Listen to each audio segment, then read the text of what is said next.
And still on this, my guest in studio tonight, Maria Nzomo, Director of the Institute of Diplomacy and International Relations, University of Nairobi. Thank you very much for your time tonight. Yeah, thank you. Of course, I suppose the question that many are now asking is what abstaining means and what the implications of this would be. But perhaps let's just begin with what abstaining from voting means.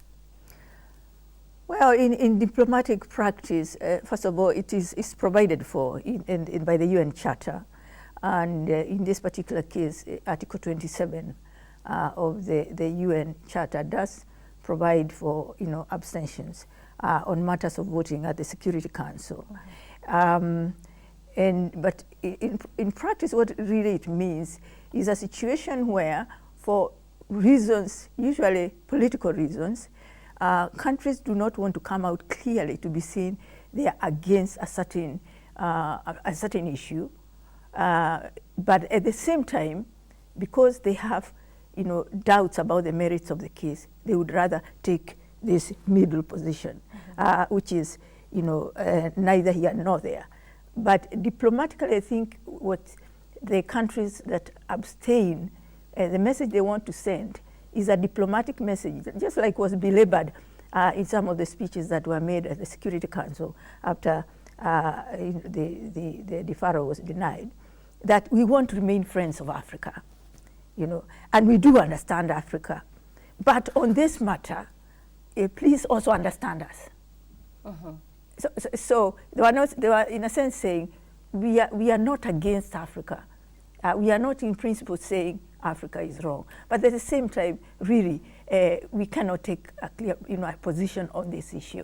And I think that's why, in part, we are saying it's an act of cowardice, because they failed to take a clear position. Right. The hope, politically speaking, Lillian, for those who abstained, was that in so doing, they would come out looking better in the eyes of Africa than if they had voted a clear, no, which is really to veto the decision. And now coming from home, the request. Of course, fury over this, abstention and just words being thrown around that, now we know who our real friends are.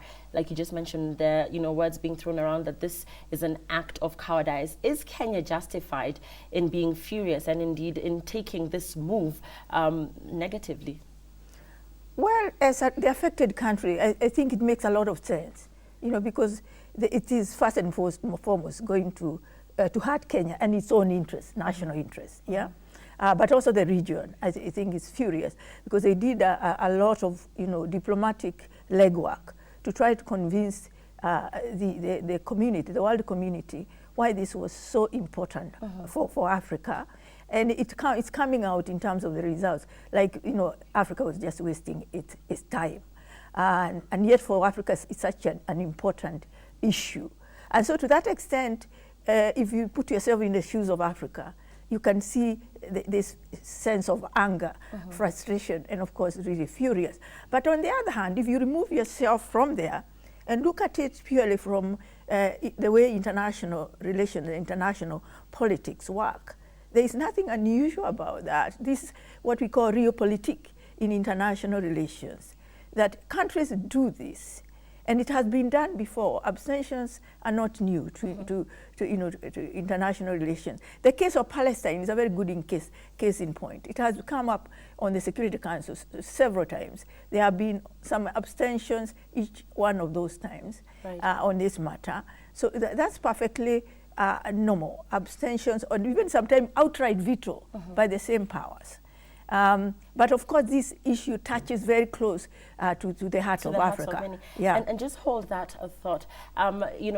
A comment here from Foreign Affairs Cabinet Secretary Amina Mohamed, and let's look at this. Foreign Affairs Cabinet Secretary Amina Mohamed has faulted the United Nations Security Council for failing to listen to the African voice in its decision on the Kenyan ICC cases. Addressing the press in Sri Lanka, where she is attending the Commonwealth Heads of Government meeting, Ambassador Mohamed said Africa cannot put its destiny in the hands of a council that does not take it seriously, citing that it was disturbing that some of the members who abstained, leading to the rejection of the African Union's request on the Kenyan ICC cases, were not state parties to the Rome Statute. Let's listen in.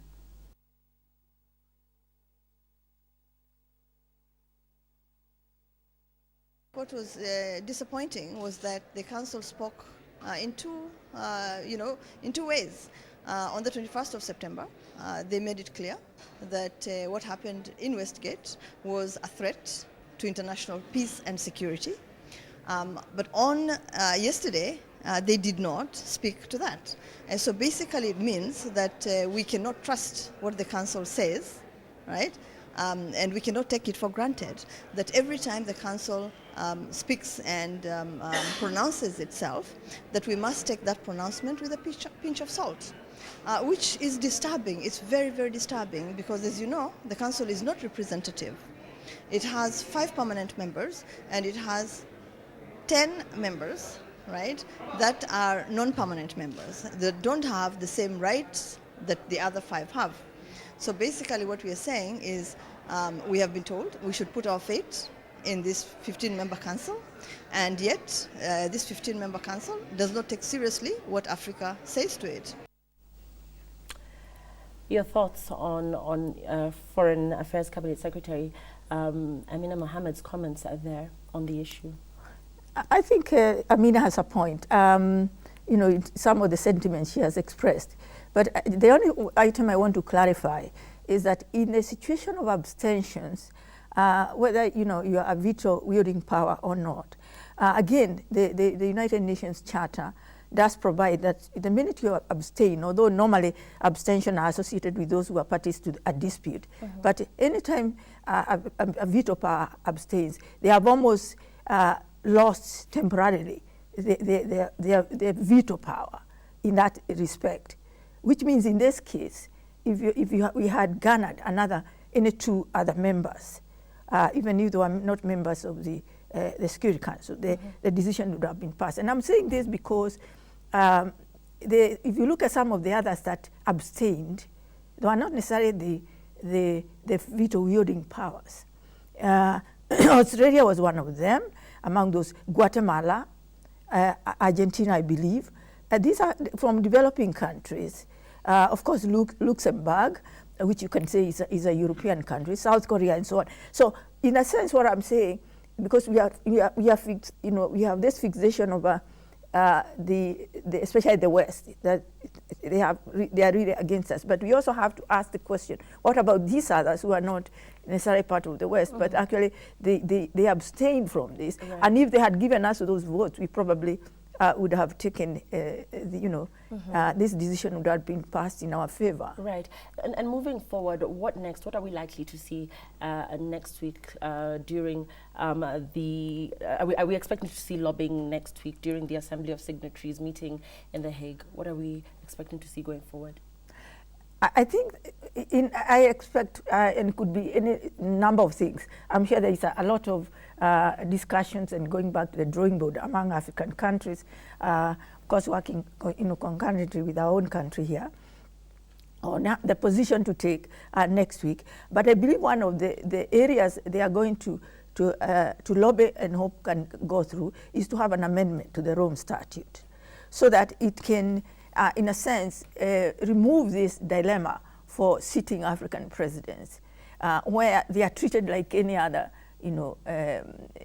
citizens of any country who have been taken to the ICC, that they can enjoy some kind of, immunity, at least for the period they are sitting presidents. I imagine that would be one of the issues that is Africa is going to lobby really hard, because that's a major concern right now, that we are actually embarrassing African leaders, making them look bad not just before the world, but especially before their own peoples. And that's one of the areas I would imagine would come very strongly at that meeting. Of course, there will be a lot of condemnation as well about this decision. But I think, tangibly, that is one of the areas that they would be pushing for. And indeed, looking past next week as we wind up, Professor Nzomo, are there any other diplomatic options that Kenya can pursue, or are we looking at next week as being the determining factor in all of this? I think this is work in progress. And I think countries always leave their options open.